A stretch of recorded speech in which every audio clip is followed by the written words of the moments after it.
What's going on, guys? Brad Hammac here from Alpha Mega Sports Performance, and today we want to go over 3 common faults that we see in the deadlift. The first thing that we typically see a lot with beginners on the deadlift, or just when we try and get in a rush, is starting the bar too far away from the legs. Okay, we never want to lift an external load that far away from us. We want to pull that bar in tight to the body, so go ahead and pull it in right there.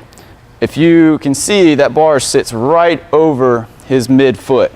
If he looks down, that bar should be behind his shoelaces. That's always a good reference for him. If you see that bar out over your toes, bring it in. Bring it in about a ½ inch, or just touch the shins. That's always a good mental reference. If that bar's touching your shins, you know you're in a good spot.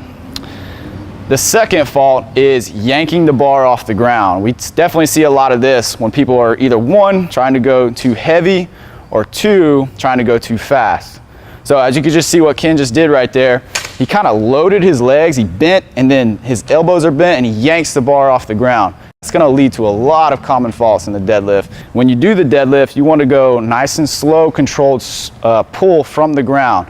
You want to be powerful out of that, but you don't want to load and yank. So when you start that pull, tighten everything up.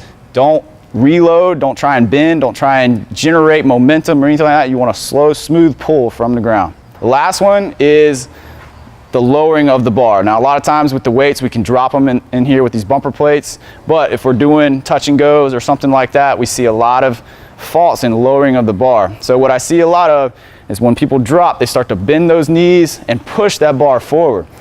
That bar is now out over his toes. Go ahead and go all the way down with it.